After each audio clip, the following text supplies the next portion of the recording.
toujours, je suis accompagné de Sarah Michel Coton, pilote de course en moto. Sarah Michel, bon, ça me fait plaisir de discuter avec toi de moto aujourd'hui. Puis, si tu voudrais nous parler, bon, ça fait combien d'années que tu fais de la compétition en moto? Depuis 2019, ça a commencé.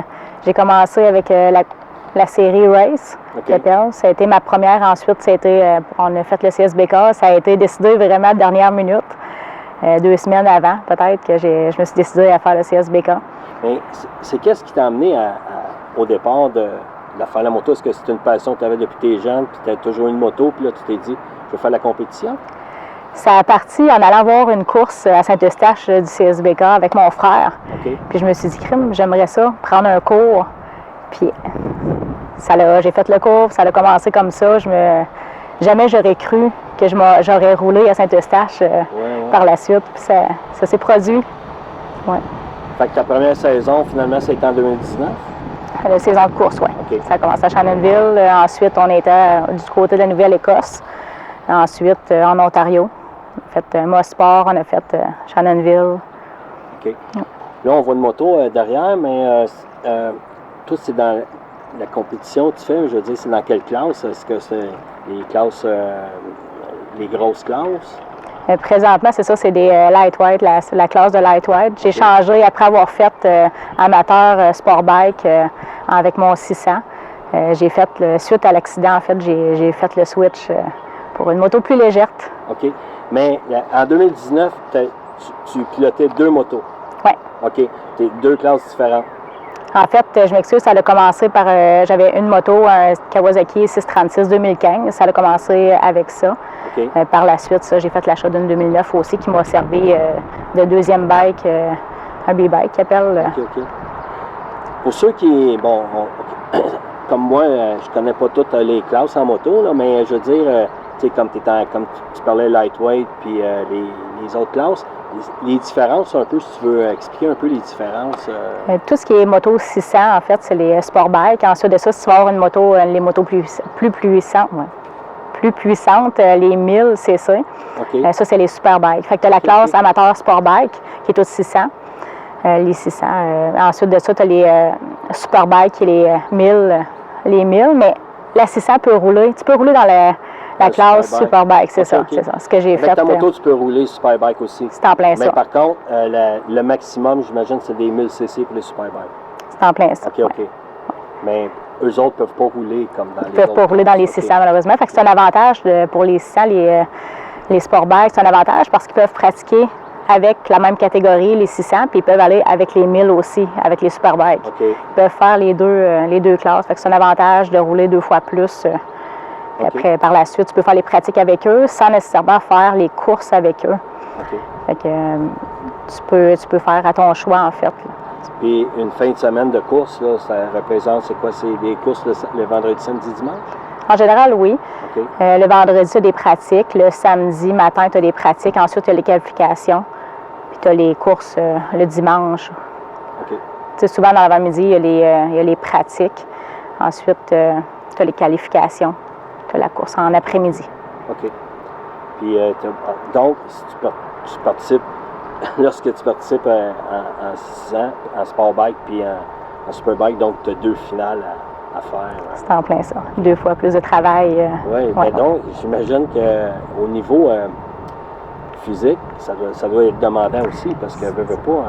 ça prend de la préparation. Il faut être en forme physiquement, c'est ça. Est-ce que tu suis un plan d'entraînement spécial? Bien, avec la réhabilitation, oui, je m'entraîne pratiquement presque tous les jours.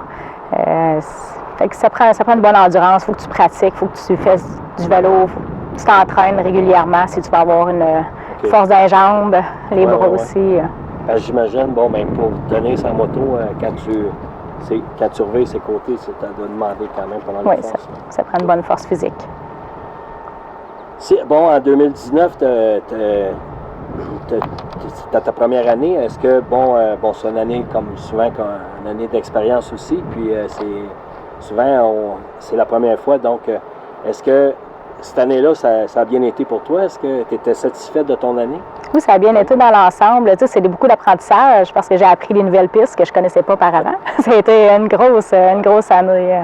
De voyager aussi dans des coins de pays que je ne connaissais pas non plus. Nouvelle-Écosse, c'est la première fois que je m'y rendais. Je ne connaissais pas la piste. C'est une piste très, très exigeante. Beaucoup de dénivelé, beaucoup de courbes à l'aveugle. C'est une très belle piste. Mais les premières fois que tu arrives sur les pistes de même, c'est sûr que c'est pas évident, il faut que tu pratiques, mais est-ce que tu as la chance d'avoir des tracés sur Internet ou ces choses-là, voir à peu près, OK, je sais qu'il va y avoir une courbe à l'endroit, ou est-ce que tu marches la piste avant aussi? Oui, bien ça, par avant, c'est sûr que c'est l'idéal, c'est d'aller voir le tracé sur le... Tu peux voir des vidéos, le tracé sur Internet aussi, il y a plein de disponibilités. OK. Mais l'idéal, c'est de marcher le matin. Tu vas marcher la piste, tu la fais en vélo. Okay. Tu apprends des petites choses que tu vois. Tu sais, tu peux voir des choses que tu ne vois pas sur Internet dans les vidéos. Ça permet de petites... justement, Saint-Michel, en 2020, deuxième saison, avec une année d'expérience, donc ça doit bien aller. Est-ce que tu compétitionnais encore dans les mêmes classes pour la saison 2020? Oui, c'était les mêmes classes. Les Superbike et Superbike, je faisais les deux classes. Là, j'imagine que, tu dois eu des podiums. Est-ce que tu as eu des podiums, oui? Oui, en juillet 2020, dans la Sprint Cup. Ça, c'est une classe dans la Super Série. Okay. C'est tout le monde mélangé. Tout le monde, tu peux avoir des pros, tu peux avoir des Superbikes, des Sportbikes, des amateurs. C'est tout le monde mélangé, ceux qui veulent le faire. Fait que oui, j'ai eu un podium en juillet dans cette classe-là. De se battre contre des gars, avec des gars d'expérience, puis j'imagine qu'il n'y a pas beaucoup de femmes, il doit en avoir, mais c'est pas la majorité comme les hommes. Ça doit être encore plus... C'est gratifiant, effectivement, de réussir. Mais de plus en plus, on commence à voir de plus en plus de femmes en compétition de moto. Puis, courser sur la pluie, ça ne doit pas être évident. Non, c'est différent. Ça demande un pilotage différent. Il faut être plus doux. Mais moi, j'adore. J'adore rouler sur la pluie. J'adore ça, pour vrai.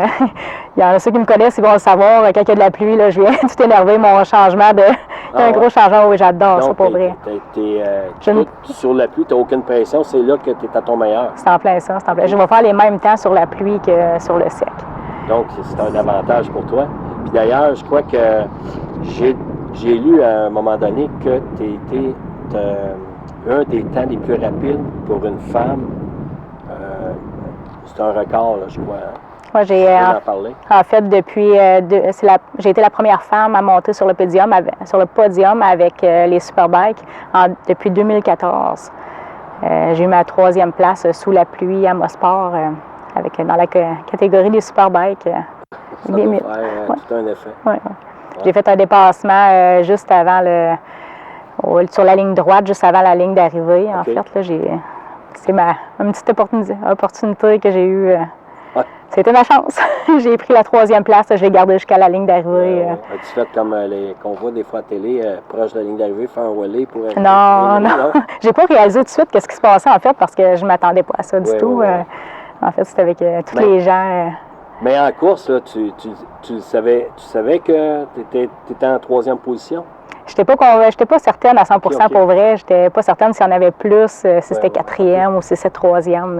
Mais quand j'ai vu tout le monde arriver, me prendre ma moto pour la porter au podium, j'ai tout de suite compris que pour les motos, est-ce que c'est la même affaire que pour les voitures? Après, les 3 premiers passent une inspection après sur les motos? Oui.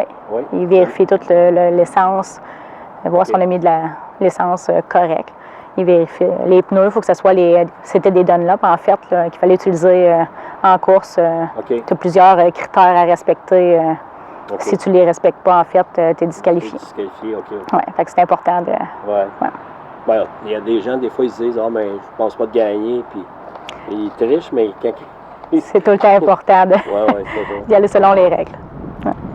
Mais c'est pas le seul podium que tu as eu. Tu as eu d'autres podiums aussi. Hein? C'est en juillet avec la Sprint Cup. En mois d'août aussi avec la Sprint Cup. Ensuite de ça, c'est ce qu'on vient de parler avec le championnat canadien, c'est ça, sous la pluie. Puis on a un 4e aussi. C'est bien. Commencé plus tard à cause de la pandémie. Oui. Il y a eu un accident Oui. en 2021.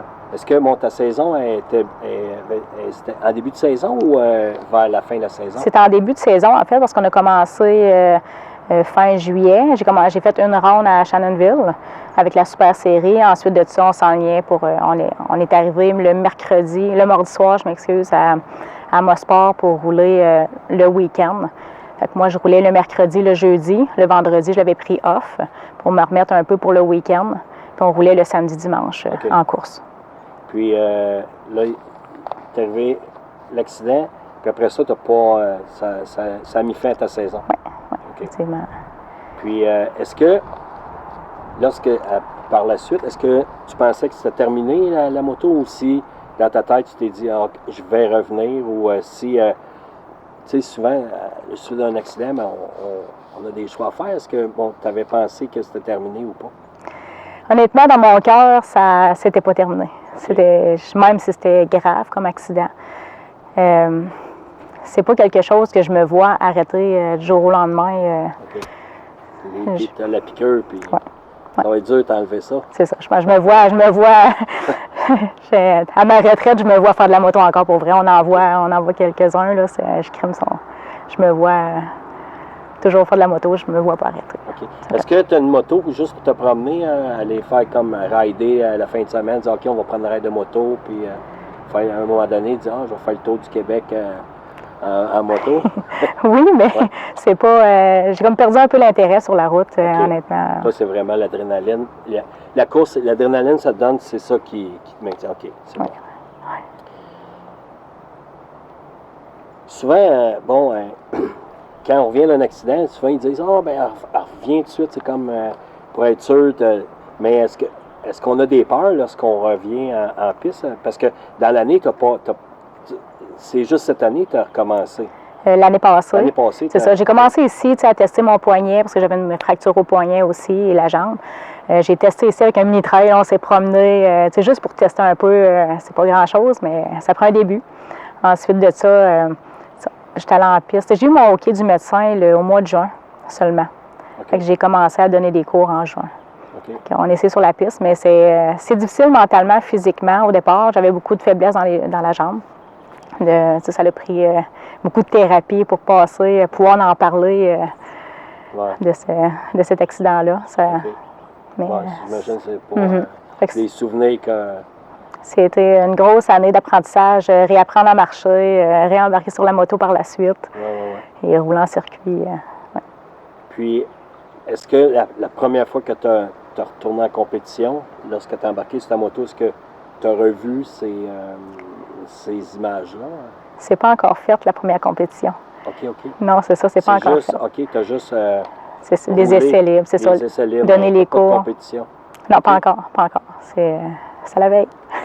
Ça doit être stressant, pareil, là, veux pas, là. Oui, c'est une remise de passer par-dessus ses peurs. C'est une remise en question aussi. Est-ce que pour ta première compétition, est-ce que tu vas choisir l'endroit où tu te sens le plus à l'aise ou il y a certaines pistes que tu es plus à l'aise que d'autres? Est-ce que tu vas choisir ça ou si tu y vas, OK, le championnat commence là, puis je m'inscris là? Ça va être ça. On va y aller à la première. Okay. En fait, ça va être à Shannonville. C'est une piste quand même que je suis assez à l'aise. Une question comme ça, est-ce que tu souhaites que la piste soit mouillée ou pas? Ça me mettra en confiance. C'est sûr qu'il y aurait... je serais pas fâchée avec la piste, qu'il y aurait une belle averse de pluie juste avant. OK. Donc, ta saison cette année, c'est quoi en gros? C'est combien de compétitions? Moi, mon but au départ, c'était de faire les 2 premières rounds de Shannonville plus une course d'endurance. Okay. On a fait les essais le 5 mai dernier. J'ai pas été satisfaite à 100% du résultat de la moto. Je la trouve pas assez compétitive. Okay. Donc, j'ai changé mes plans un peu. On va y aller on va commencer le 26 mai au lieu du 12 mai. Okay. Avec une autre série. On va y aller avec le VRRA. Il y a une classe lightweight aussi. Okay. Ça va être ça mon premier défi. OK. Ça, la différence entre VRRA, ça, c'est deux entités différentes, mais je veux dire, c'est le même principe, c'est les mêmes choses ou s'il y a des choses différentes? En fait, le VRRA, c'est des vintage, des motos plus anciennes, mais il y a une classe lightweight moderne. OK. Fait que ça nous permet de rouler OK, pour pouvoir rouler avec eux autres. Ouais. Okay. Puis, ça, c'est une nouvelle moto ou c'est la moto que tu avais l'année dernière, celle-là? J'ai fait l'achat l'année passée. OK. Ouais. L'année passée, j'ai donné les cours avec une KTM, une petite KTM 390, légère aussi, fait que ça m'a remis en confiance, plus facile à manœuvrer, vu la légèreté.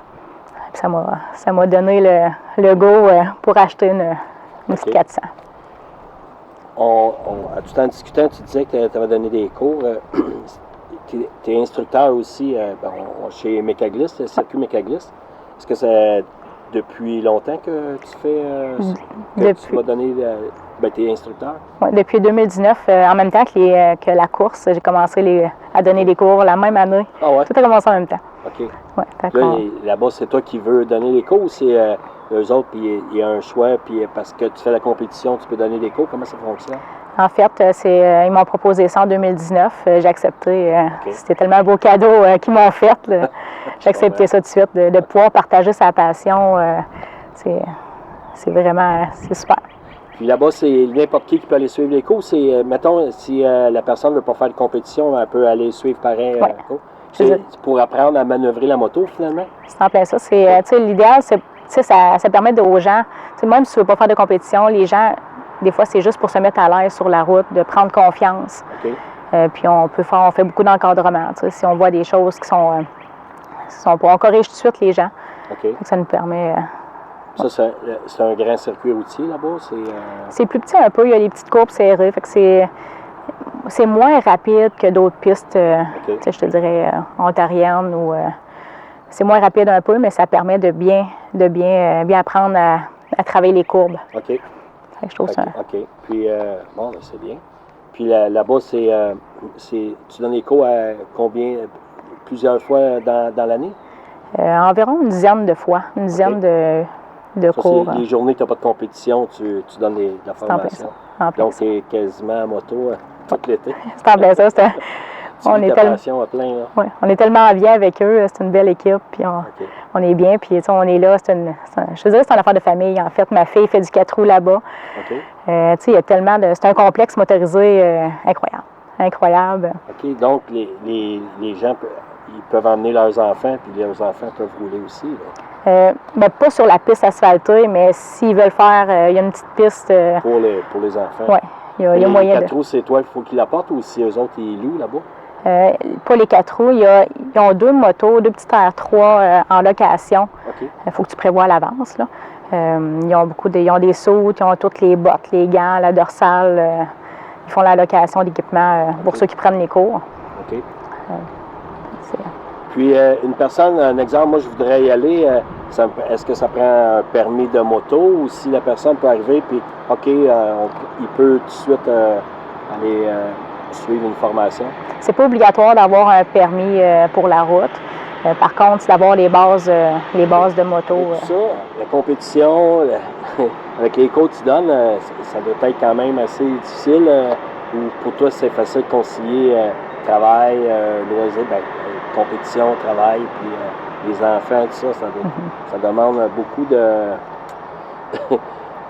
une belle horaire. Ça prend de l'organisation. Ouais. Ça prend de l'organisation de se préparer pour le week-end. En fait, si on part pour un week-end de course, il faut être prêt, tu te prévois d'avance. Est-ce que tu as d'autres hobbies à part la compétition de moto? On va à Mécaglis, on a des super moteurs qui nous permet, on est là aussi, c'est les journées de super moteurs, on s'amuse. Super moteur, c'est un motocross avec des roues de rue, en fait. C'est un circuit un petit peu différent que le circuit qu'on prend avec les superbikes. OK. Le circuit, il y a plus de courbes un peu. C'est différent comme tracé, mais c'est très bien. Ouais. Concernant les cours chez Mécaglis, les groupes, c'est des groupes de combien que tu donnes? Des groupes de 5 personnes, 4-5 personnes. Tout dépend des journées, comment on fait les groupes. C'est des groupes, ça dure combien de temps à peu près? Une couple d'heures, 1 heure, 2 heures? C'est une journée complète. Journée Au total, complète? c'est une journée complète. Ça commence à 10 heures le matin. On monte la piste, en fait, l'initiation à la piste pour apprendre. C'est la première étape, c'est d'apprendre la piste. Ensuite, on y va étape par étape. On donne des conseils au fur et à mesure. Ah, puis c'est toujours le même groupe toute la journée qui... Oui, maintenant, c'est ça, on garde notre groupe, mettons, de 4 personnes, on le garde toute la journée. Fait que ça permet de voir l'évolution, de mieux les encadrer, de mieux, pour qu'ils puissent travailler personnellement chaque chose qu'ils ont travaillé, leur petit point. Puis,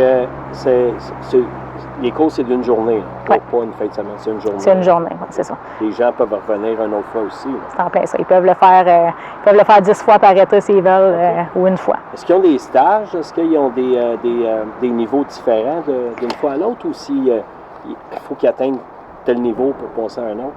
C'est seulement le niveau 1 présentement qu'on donne. OK. Ouais. Donc, Ah, c'est bien. Puis, le circuit Mécaglisse, ça se trouve être à quel endroit exactement? c'est à Notre-Dame de la Merci, dans la Nodière, OK. 15 minutes avant Saint-Donat à peu près. OK, OK. Ça, c'est par l'autoroute, j'imagine. Il y a des indications. Pas nécessairement, c'est sur la 125 en fait. OK. Ouais. Tout dépend de quel endroit que tu arrives. Puis, est-ce que les gens, les gens comme toi, quand tu y vas, tu passes la fin de semaine là, donc tu peux rester là, les gens peuvent camper là aussi durant la fin de semaine? Non, c'est pas permis malheureusement. Question d'assurance en fait, OK. parce que c'est pas clôturé le circuit. Sur le bord du circuit, il n'y a pas de clôture. Il faut que tu couches, il faut que tu ailles. Par contre, c'est ça, il y a en dehors du circuit, mais c'est juste qu'il faut défaire défaire ton setup un peu, puis tu peux parquer un petit peu plus loin. OK. En fait, l'autre bord de la clôture. Les gens peuvent rester là. Oui. C'est un peu comme à Sainte-Croix, sur le site du circuit, quand il y a des activités, les gens peuvent coucher là. Ils offrent toujours le camping, c'est un peu pareil dans le temps à Saint-Eustache. Les gens pouvaient camper là, c'était pour savoir si c'était la même chose. Mais c'est juste d'être déplacé, mettons ta roulotte ou tes c'est juste choses. à l'extérieur du circuit. Là. C'est en plein ça. Fait que ça permet quand même, au lieu de retourner chez vous, c'est un gros avantage. C'est ça, ça paraît. Donc, c'est ça, vous autres, à chaque fois, toutes les fins de semaine de course, t'as pas le choix, il faut embarquer ça t'as un trailer, t'as une remorque pour ta moto, mais t'as aussi un genre de campeur pour camper là-bas aussi. Donc, ça demande, c'est des grosses fins de semaine. Oui, il y a de l'organisation, puis faut tout prévoir, la nourriture, pour la famille, en fait, d'apporter le 4 roues, apporter c'est toutes les petites... Toi, tu as juste une fille? Oui. Elle est tout le temps avec vous autres, elle va toujours aux compétitions. Puis, c'est ça, puis elle nous aide. C'est elle qui va souvent me donner, je me rappelle, dans mes premières courses, maman boit de l'eau, elle a tout le temps été d'une précieuse aide. C'est important, ton conjoint, c'est important qu'il s'implique aussi pour que ça puisse bien aller aussi. C'est en plein ça. Il fait tout côté mécanique, il prépare la moto. On a parti d'une moto de rue ici. Il est tout monté de A à Z. C'est lui qui travaille sa moto. Oui. Puis quand je vais mettre mes pneus de pluie, c'est le changement de... C'est lui qui fait ça là. C'est en plein ça. Donc, en plus d'être ton conjoint, c'est ton mécanique. Oui. Ça prend ça, je veux pas aussi. Ou à moins que toi, tu fasses toi-même ta mécanique. C'est ça. Mais l'idéal, c'est d'être plusieurs personnes, d'être une équipe, parce que tu peux pas faire tout seul, de tout préparer, tout changer des pneus. Ça peut se faire, mais c'est plus organisation, c'est plus difficile. Oui, puis souvent, une équipe, les gens, que ce soit des gens qui veulent, qui soient passionnés, puis souvent, ça prend des bénévoles, parce que sinon, ils commencent à payer un, payer l'autre. Ça coûte déjà que la compétition coûte cher, pareil. Parce qu'il doit y avoir des frais d'inscription aussi. Les pneus, l'inscription, c'est ce qui coûte le plus cher, le gaz, pour se rendre, toutes les... Dans une compétition, un pneu, ça dure combien de temps? Je te dirais, pour faire une course, l'idéal, c'est de partir avec un pneu neuf. L'idéal. C'est pas une obligation, mais c'est propre à chaque personne. Mais un set de pneus, c'est une coupe de 100$. On se rapproche du 500$. OK. Ouais, c'est beaucoup de frais.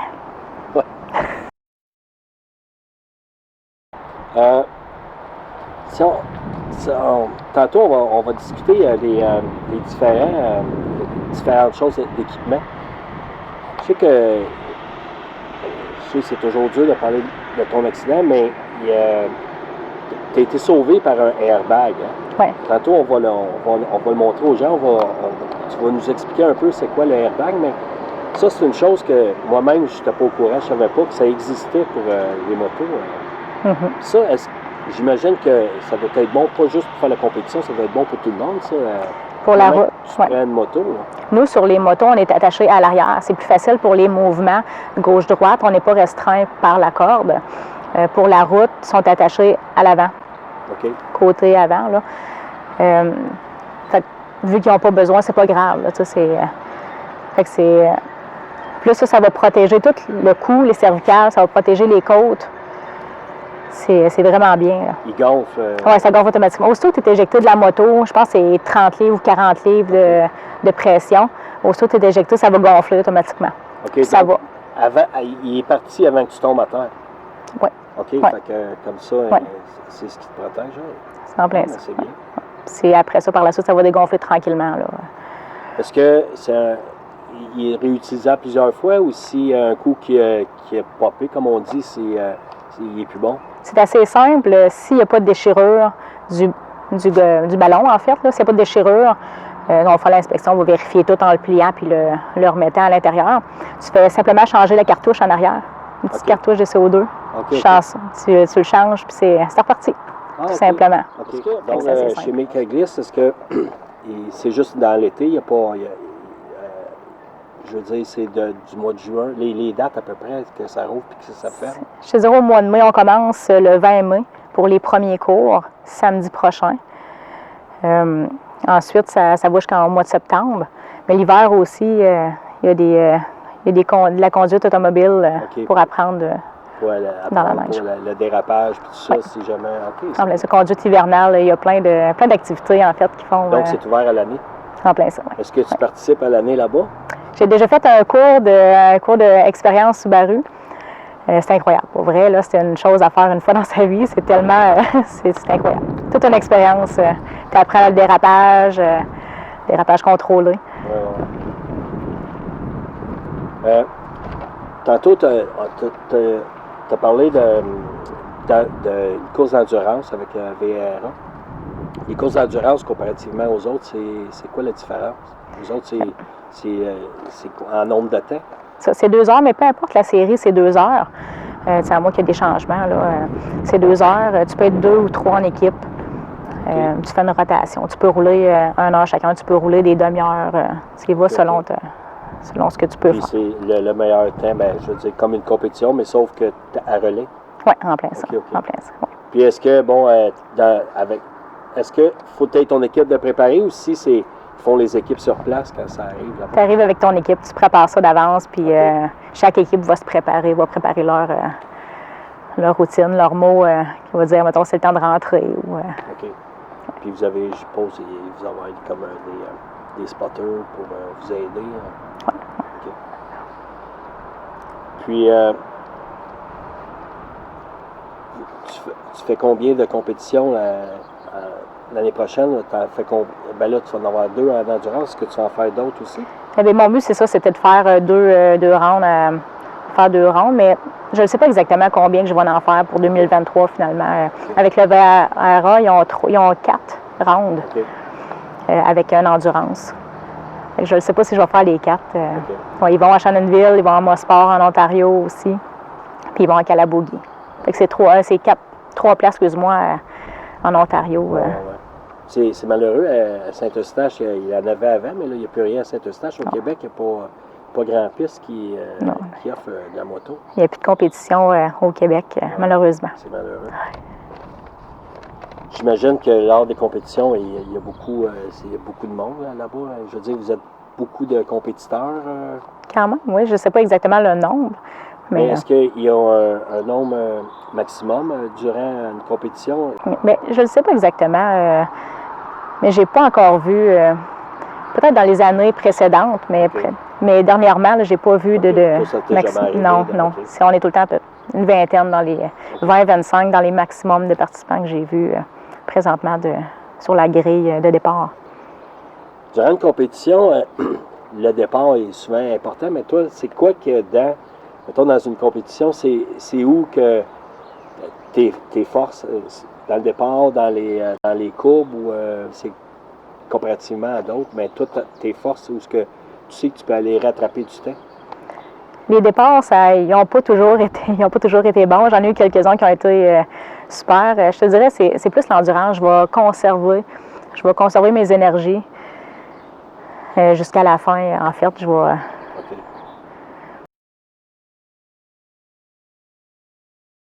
C'est une vraie découverte. Oui, bien, j'ai vu ça. J'ai vu que tu as fait un genre de promotion sur ta page Facebook avec parce qu'il y a des choses différentes. Là. Ben, tantôt, tu nous expliqueras un peu le casque, mais j'imagine que chaque casque a ses particularités, mais toi, c'est quoi que tu aimes le plus dans le X-Lite? C'est parce qu'il est léger? La légèreté, l'insonorité, c'est surprenant parce que tous les casques de moto de compétition sont bien aérés.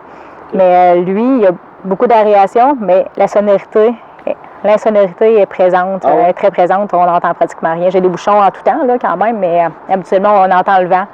Mais non, c'est vraiment surprenant sur tous les points. C'est incroyable. OK. Il est vraiment confortable. Mais durant la compétition, est-ce que tu as un spotter qui te donne des indications durant la course? Ça te dit, OK, tu en as un en arrière, attention, en avant. Pas par micro, ça se fait par signe. OK. Ça se fait sur le bord des puits. OK. Ça se fait par signe. Souvent, on essaie de mettre un chandail fluo, voyant, on le sait qu'il est placé à quel endroit. Oui, OK. On peut, parce que ça se passe tellement rapidement qu'il faut que tu regardes au bon moment, à la bonne endroit. Là. Mais oui, il fait signe. Si la personne en arrière est loin ou près. Si tu veux nous expliquer un peu les spécifications de ce casque-là? Premièrement, il est ajustable. À l'intérieur, ici, on peut l'ajuster facilement. Tout dépend de la morphologie de la personne. Fait que c'est très bien, c'est un gros plus.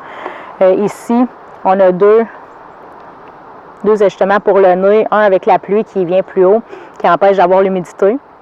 Okay. Ça fait moins de buée. Ici, là? Okay. Oui, ça peut. L'autre, il monte plus haut un peu. La visière, ça, c'est la visière claire avec le pin lock que je n'ai pas mis encore. Ça empêche justement aussi d'avoir de la buée. Sinon, il y a la vitre teintée qui vient avec. Habituellement, il faut les commander à part avec les autres casques, mais vraiment, là, c'est de voir que toutes les pièces viennent avec. C'est un gros plus. Il y a l'aileron ici en arrière qui aide beaucoup à la stabilité. OK. Oui, ça t'aide à... Ah ouais? Oui, parce que des fois, on sent un peu comme le casque bouger un peu à haute vitesse. Okay. Puis lui, il va te le stabiliser. C'est incroyable. C'est la ventilation avec les trappes d'aération en haut, menton. C'est super. L'intérieur, on peut voir avec les fils ici. C'est vraiment, ça empêche d'avoir de la statique. Okay. J'oublie quelques détails, là, mais c'est vraiment le confort et la mousse est vraiment confortable. C'est vraiment... C'est léger, hein? Ouais. C'est vraiment léger. Comparativement à les anciens casques, comme un full face qu'on mettait, là, mais c'est tout en carbone en plus. Oui, c'est vraiment léger. Alors, je comprends que c'est bien. Une belle trouvaille, une belle achat. Oui. Très bel achat après avoir essayé plusieurs casques. Puis c'est ça, la vision d'ensemble, le champ de vision est grand. Est très grand. Tu peux voir dans ton... c'est très bien, c'est très bien. Il faut essayer plusieurs casques pour trouver celui qui fit à la tête. Une belle découverte. Ça, c'est nouveau de cette année, ça, ce casque-là? Ou ça fait l'année passée? Ça fait plusieurs années. Non, mais toi, c'est la première fois que tu as un X-Lite? Oui, c'est la première fois. Ça, avant, j'avais tout le temps des Shoei. OK. Puis moi, j'étais bien dans les casques Shoei, fait que j'ai jamais poussé à vouloir changer tu sais, quand tu es bien dans quelque chose, tu gardes. Là. Mais là, vu que j'ai brisé l'autre en 2021, ça me prenait un nouveau casque. Fait que, pourquoi pas, j'ai essayé plusieurs casques. J'ai trouvé cette perle-là. OK. Bon. Ça, c'est vendu par la compagnie qui vend ces casques-là. C'est Importation TA. Importation c'est ça. TA, hein, qui vendent ces casques-là. Ah, Donc, ben, les gens peuvent... ça, j'imagine que ça se commande pas par Internet. Il faut vraiment l'essayer. Puis, C'est ça. Ben, eux, en sur fait, place, ou tu peux le commander par Internet aussi? Je ne suis pas certaine, mais en fait, eux, ils distribuent à plusieurs magasins dans le Québec. Fait que, tu peux, comme exemple, chez ADM, tu peux commander par Internet chez ADM si tu sais ta grandeur. Mais l'idéal, c'est tout le temps d'essayer pendant plusieurs 5-10 minutes, 15 minutes pour voir si tu n'as pas de point de pression. C'est vraiment bien. Ah, c'est bon. Oui. Okay. Ils ont toutes les couleurs, j'imagine. Oui. Il ne voulait pas avoir rose pour... Il n'y avait pas le rose, il y avait rouge. Il y avait rouge qui me tentait beaucoup, mais j'avais un ami qui l'a déjà. Okay. Ah, c'est bien, mais c'est une belle couleur pareille. Oui. Okay. Est-ce qu'en compétition, est-ce que tu mets une vitre teintée d'habitude? Oui, avec le soleil, ça permet de... Oui. C'est sûr qu'avec les jours de pluie, je vais garder ma claire là, pour mieux voir, mais avec le...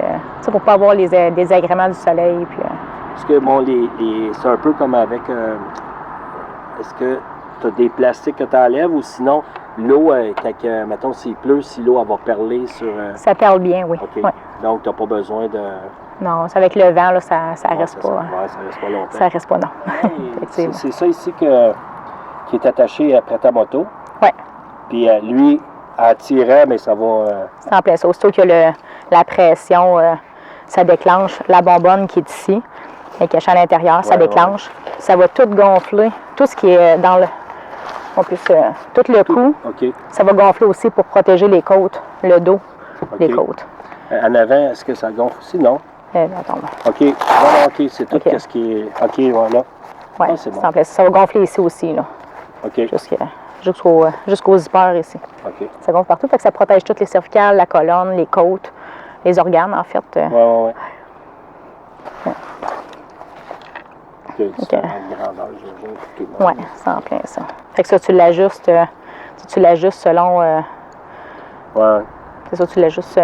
faut rapetisser la corde en général. Là, pour les personnes, pour avoir un mouvement de gauche à droite, là, tu l'ajustes à le présentement, comme ça, elle est trop grande. Oui, OK, ouais. C'est ça, il faut la rapetisser un peu. Puis pour comme tu disais, les motos de route, mais c'est en avant. C'est en plein ça, ils sont attachés à l'avant. Oui. Parce que dans le fond, ils n'ont pas besoin de la liberté de mouvement de gauche à droite. En tout cas, j'avais jamais vu ça avant, avant d'entendre parler, parce que souvent on voit des gens en moto, mais souvent des customs, on ne voit pas ces gens-là avec ça. Peut-être les racers, les gens l'apportent peut-être plus, parce qu'il y en a un peu plus vite aussi, là. Mais tu sais, peu importe, même sur la route, sur la piste, c'est un équipement à ne pas négliger. Parce que toi, tu le sais, parce que ça t'a sauvé la vie. Oui. J'ai quand même eu j'ai été chanceuse, ça m'a sauvé la vie, mais ça m'a tout protégé. J'ai eu des lacérations aux organes quand même, mais ça m'a protégé vraiment beaucoup. Donc, je serais peut-être pas là s'il l'aurait pas eu. Ouais. Ben, en tout cas, Sarah Michel, ça m'a fait plaisir de discuter de moto avec toi. Puis, en tout cas, je souhaite une très bonne saison 2023. Puis, juste à terminer, si tu veux juste un peu nous rappeler là, les prochaines dates de compétition. Le 26, 27 et 28 mai à Shannonville, en Ontario. Ça va être l'endurance le vendredi, samedi, dimanche, les compétitions. Bon, ben, en tout cas, je te souhaite une excellente saison. Puis au plaisir de se revoir. Parfait, merci beaucoup. Merci.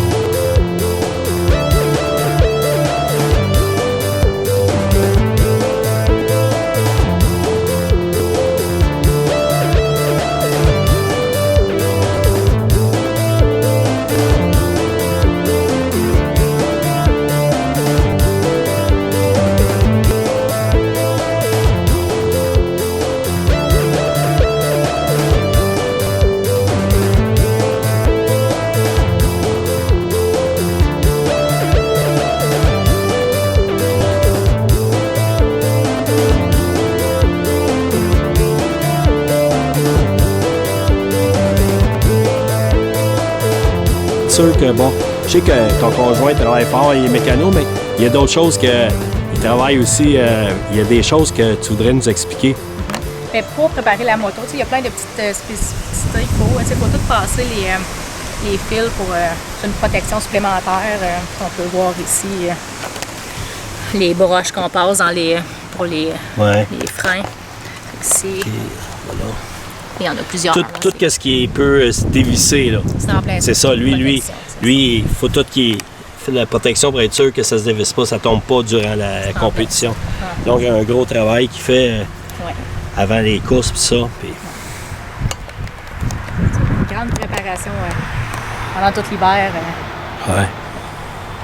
Ensuite, c'est des ajustements quand on commence la première fois qu'une nouvelle moto, c'est plein d'ajustements à faire, des choses que tu n'aimes pas, qu'il faut que tu... là, c'est les pegs qui n'étaient pas assez hauts, puis ils glissaient, c'est toutes des petites affaires, des petits ajustements. Donc, tu es fin et prête pour prochaine compétition? On va être prête pour le 26 mai. C'est bon.